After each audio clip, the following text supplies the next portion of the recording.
karabutoni ndamwicaza undi ndi kukubwira ndimba ati wowe iyo nda ntago yongera kumbyimbana ndeba iyo nda yawe ndakwicisha inzara. Hello my people, nkuko musanzwe mumenyereye iyi ni kuri ya channel yanyu yitwa Dafu David 250. Dusanzwe tuhamenyereye tunahahurira cyane kubera ko tuba tubabwira ibintu biri muri entertainment muri rusange, hari imbere mu gihugu, hanze yaco. Ahanini twibanda ku makuru ari muri cinema, ibibazo biri hirya no hino, then tukagaruka no mu muziki. Tutabatindiye rero nkuko muri kubibona hano jende mu karere ka Ngoma, kikwereka kari muri Ngoma ewana namanza afate zira view zose abereke cameraman bereke kabisa hano twageze. Ahangaha rero mu gikorwa twajemo ni gikorwa nyamukuru kitugenza, twaje kureba sit hari umujene uri kwakinira movie igiye kujiraca kwiyicano nkuko bisanzwe. Ni movie ryoshe, ni mwumva ngira ryoshe kabisa, ni movie ryoshe pe. Nje byankuye abakinyi barimo, sit iriho, uburyo yateguwe ni ibintu birenze, mumbabarire ntuje gucikwa iki kiganiro ukirebe wumvemo ewana. Filme batangiye kubahereza ndakiye ku uyu munsi, episode ya mbere iri kuri channel ubu tuvugana, mugende murebira movie. Ni movie nziza iryoshe imeze neza kabisa, umva y'umuti kabisa man, mumbabarire bino bintu ntibigucike. Rero aho ngaho nahageze nkuko mubibona ari nto Kigali, ngera ahangaha nje kureba aho iyo movie iri gukinirwa muri rusange, abakenyi bayirimo, ese ni iyihe creativity irimo, ni ibihe byiza afitiye abanyarwanda bitandukanye, kubera ko zino movie dusanzwe tuzimenyeye, bakabasava barazikina, ba Kibong Clapton barazikina, ariko ubu ngubu ese umujene mutoya niye package afitiye abanyarwanda muri rusange, nyine niye creativity irimo.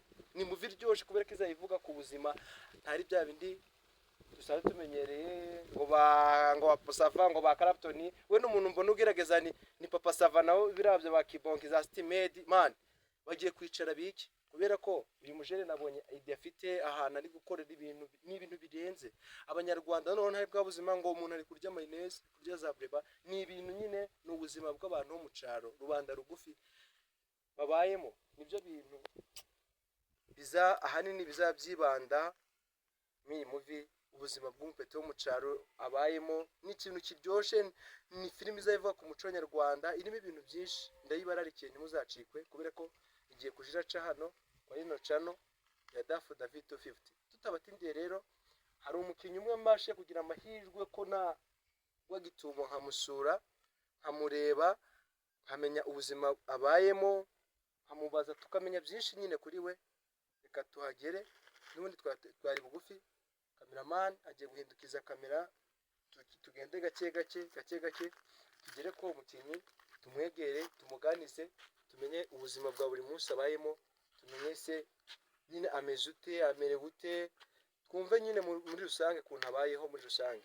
Tutabatindiye rero ewana, cameraman mabarira unturukire umuntu ku maguru ewana, munkururire aturuke umurangize kabisa man. Umujene aba yateguye, yambaye neza, asa n'akazi akora kabisa man.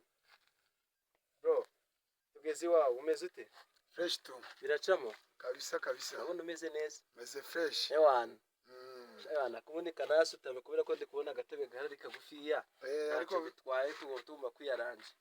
None se man, tugeze ahangaha tuje kukureba bro, nje birantunguye. None se ko wambaye uco nyine muzima usanzwe kandi dusanzwe uri home, bemeze bite? Imyenda ndayikunda cyane bitewe nuko iyi myenda hari byinshi nyikeshaho, kuba nyambara ndanayirarana. Ndishimye cyane, mbanze ngushimire mbere yuko twanaganira, urantunguye nkikubona ndasetse. Nigeze numva umutipa ambwira ngo hari umunyamakuru uri kugenda yita ku banyarwanda atitaye ngo uvuka he, ufite amafaranga ngahe, ntacyo umuhaye, akuzamurira impano ku buntu. Urumva ni umubyeyi mu banyamakuru Imana yatwihereye, uwo nawe aje gufasha abanyarwanda. Ndizera ko hari n'abandi uzagenda ufasha, kuko bambwiye ko umutima wo gufasha ufite. Hari akantu garutseho ngo iyi myenda ngo uyubaha mu wehe buryo? Ese iyi myenda yawe niyo numvishe ngo urayubaha kandi ndukubona ari incabari, mba numva mu buryo uyubahamo ishobora kubiguha amafaranga. Ese iyi myenda uyubaha mu ruhe rwego? Ni ibiki gufasha birenze bro kuri wowe ku buryo wumva ko imyenda wayiha respect yo kuvuga ngo ndayikunda? iyi myenda njya kuyibona nayibonye ari umubyeyi wanjye umbwiye ati iyi myenda filimi ugiye gutangira gukora n'abari abajeni bawe iyi myenda yagukorera akazi. Ubwo icyo gitekerezo nsanga ni cyiza. Ari muvi iyo twashutinze episode ya mbere iri muri volume ya mbere bayita Mugore Udahinga. Episode ya mbere twayaprodinze biri kuri channel, umuntu uyishaka wese yageraho akayireba. Ubu izi saha mbona nari mvuye gushutinga indi episode ya kabiri nayo ikiri muri volume ya mbere, ubwo nayo twavuye kuyikora, nayo ni Mugore Udahinga episode ya kabiri. Ubwo nari ngeze mu rugo gutya, ahangaha nari ndi kwica inyota. Ubwo rero iyi myenda ndayubaha cyane, kurumva ni y'agaciro muri filimi niyo nkinana. Nkina nitwa Cyprien. Naguciye mu jambo, ugarutse ukomoje kuba uvuga ko nyine iyo movie muri gukina yitwa Mugore Udahinga, ariko Mugore Udahinga ndi kumva nyine fese numva muzina mwakoze content mwahaye igihangano cyanyu festival, nta ushidikanyaho man bro, mwarateguye kabisa. Mugore Udahinga ni igitekerezo cyiza cyane. Twararebye dusanga hari abagore bashobora kuba mu ngo zabo bumva ko ibyo kurya biza ku igare, ibyo kurya bishobora kuba biza mu modoka, ariko burya nubwo bijya muri ayo mamodoka hari aho biba byavuye, biba byavuye mu murima. Kandi twebwe nk'abanyarwanda nitwe tubihinga, abajeni, yaba abasaza, yaba umuntu wubashye ubuhinzi. Uragenda ugahinga ugatera imyaka ikera indi myaka, umusaruro ukaboneka. Rero noneho Umugore Udahinga twarebye kuri ubwo buzima, turavuga ngo tugiye kuyisanisha n'ubu buzima. Umuntu wumva ko isuka nta kimaze irakimaze, bijya ku igare byavuye mu murima. Naho twakuye kuri icyo gitekerezo tuyita Mugore Udahinga. Cyakoze bro, filimi izazamuka cyane kagera ku rwego rwo hejuru. Ndi kubashidikanyaho kandi keep up man, Imana blessing nyine ibintu murimo Imana ibihereje umugisha, kubera ko content mufite mugiye kuja muragarukaho murabanaho n'abanyarwanda man. Ntari bya iboro by'abanyakigali bigira abasirimu biki, ni ubuzima nyine umunyarwanda abayemo, yarabayemo wa kera na n'uyu si abayemo, sibyo? Harimo abasirimu, ntabwo tuba twanze abasirimu ngo babeho mu gihugu, ariko rero bakagomba kumenya ko na rubanda rugufi ruhari. Yego. Ibyo bintu rero nje nabishimye cyane, kubera ko n'ubundi content mwahaye filime yanyu ngo Mugore Udahinga man, umuntu akicumva iryo zina byibura ako kanya itagira amatsiko, urumva man, akagira amatsiko yo guhita areba iyo movie, kubera ko iyo movie ndumva ishobora kuba irimo ubuzima buryoshye bukomeye. Burimo cyane, buri muntu wese ashobora kwigiraho kandi akakuramo inyigisho zimureba. Ubuzima burimo, kubera ko Umugore Udahinga ni filimi buri muntu wese yasanisha n'ubuzima akabyishimira, kuko Mugore Udahinga izi saha iri ku rwego rushimishije. Niyo mpamvu twavuye mu mujyi wa Kigali tukamanuka tukaza hasi ahantu bita Ngoma Rukumberi. Ubu turi ku ifishi, ahantu twakwita nko ku ifishi ya Mugore Udahinga. Niba wabanje kuza mu nzira ahantu wagiye uca hose, wagiye ubona imyumbati, ibijumba, insina zirimo ibitoki biribwa byo bakunda kwita inyamunyo, ahantu harimo insina zirimo ibitoki bakuramo inzoga bita urwagwa rw'umwimerere, inzoga yo bita gakondo y'abanyarwanda ba kera banywaga, ubwo idaciye mu ruganda. Izo nsina nizo zivamo icyo kinyobwa. Waje kubona amateke turayahinga cyane. Ibyo ni ibiryo rero ugomba gusanga mu cyaro. Ibintu bita ibishimbo nibi Kigali mubitunga, mujye mwumva ko byavuye aho ngaho kuri ubwo butaka twe duhagazeho turi gukorera iyo filimi bita Mugore Udahinga.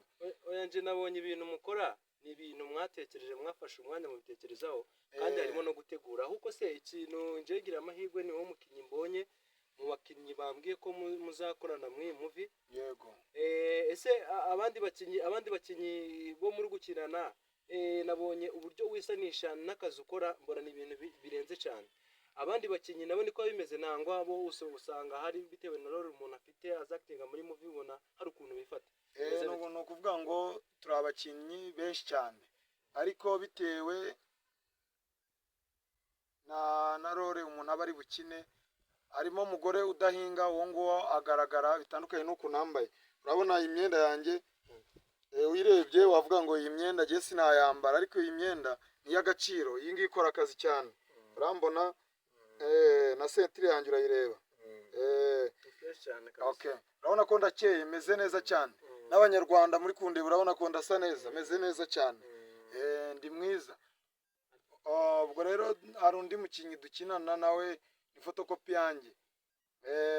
ariko nta guciye mu jambo ndi kubona ntabwo nshobora kuba nkuzi muri sinema gusa, ndi kubona hari ukuntu nankuzi no mu bintu bijanye n'imiziki, ketse niba atari wowe wenda kubera ko musanze mw'imyambaro, ariko nje nkuzi ko nigeze kubona umuntu usa nawe, ketse niba atari wowe nabonye usanzwe uririmba umani wakoze umuziki. Ese ibintu byo kuririmba uhura nabyo nangwa se naribeshe ntabwo ari wowe?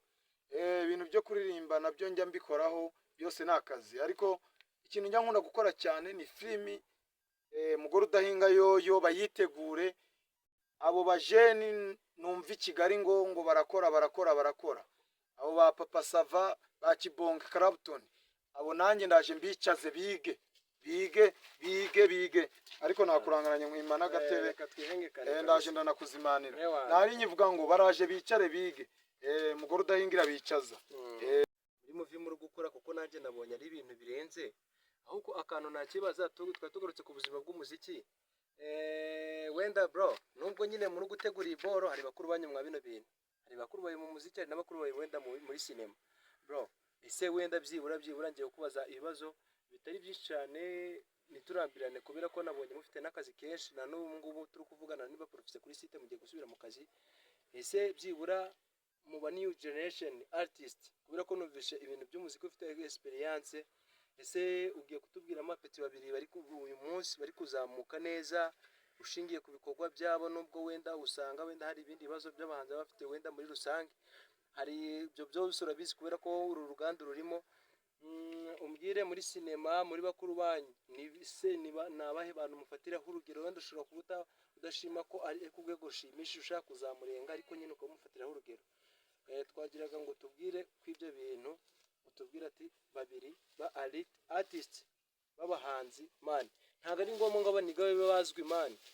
Ashobora kuba ari n'umupeti uri kuzamuka ariko uvuga ati uyu mupeti indirimbo nje y'indirimbo yarankomye, abanyarwanda bagende bayirebe, ni indirimbo nziza mani. Nyine uvuga abasani babiri bari kuzamuka neza n'indirimbo zabo zagukomye, ubwire n'abanyarwanda bazazirebe. Eden uvuge n'abantu bakina sinema, uvuga ati muri gufatira icyitegererezo ushaka kuzakora tukagera ku rwego rwabo nangwa se tukabarusha, ubundi dusoza. Urakoze cyane kuri icyo kintu umbwiye. Uvuga ngo njyewe ibintu by'umuziki nakubwiye ko nakunda kubyinjiramo cyane, gusa hari umujeni waririmbye indirimbo bita Kazafatwa, iri kuri channel bita KNA. Umujeni wese ushaka kureba umuvandimwe ugiye kwicaza abana bakiga, umujeni ndeba nkavuga ni cyakoze ndavivuye. Umupeti yaririmbye indirimbo yishyira hariya, aravuga ati rero abantu nibaze bicare bige indirimbo mu gihe gito. Views arazamuka n'ungu nirahagarara, iri kwicaza abantu benshi. Undi mujeni nubahana nemera, umujeni umwe, ariko je ntaga nkoma cyane. Ariko nawe iyo murebye mbona agenda bizamo neza, nubwo abantu baba bagenda bavuga ngo ntago birakunda. Ni Sky 2. Nawe uriya mujeni nawe muziki urimo neza, ari guhereza abana akababwira ati cara wige wabagahe Sky 2. Uriya mujeni nawe ari kwicaza abana bakiga. Uriya mujeni ndamuhuza na KNA, bicaza abantu nabo babwiye ati nimwicare mwige. Umuziki mu Rwanda uragarutse. Naho ku bya sinema byo ibyo nushaka ubiretse nawe uzirebera. Ntago navuga ngo ngewe ngo ndarebera kuri uyu. Abantu babiri ngiye kwicaza, Karabutoni ndamwicaza yicare yige, arebe mugore udahinga avane biriya ngo iki ngo reka oya nta nubwo filime nakirirwa nyivuga kuko iriyayo nta kintu iri buze gukora kuri mugore utoga. Undi ndi kukubwira ndimba ati wowe iyo nda ntago yongera kumbyimbana ndeba, iyo nda yawe ndakwicisha inzara, uzirikane wowe na papa wawe Sekaganda se buri koko ndabicaza. Nimutambura kuri televiziyo ejo mu gitondo ndi kubabwira ngo mugore udahinga ibicishije inzara, nanjye uzagaruka unsure. Reka ngushimire Spiria. Urakoze cyane KNA, wakoze kunsura kandi impano uri gutanga ku bajeni bose ugenda uyigeza no ku bandi bantu. Ubutumwa butambutse gusa nanjye Kigali ndaje muri televiziyo mumbone mugore udahinga irabice bigacika. Mumbabare mukurikirana filime igiye kuziraca kuri channel ya Dafu David 250. man ni filime nziza bayita Mugore Udahinga, mumbabarire basi muyirebe byibura urebe inyigisho zirimo n'uburyo iri gutambuka n'ubuzima abantu bibereyemo, muzambwira, muzatera comment tubyumve. Keep watching kabisa, blessing kabisa, turabakunda. Yes.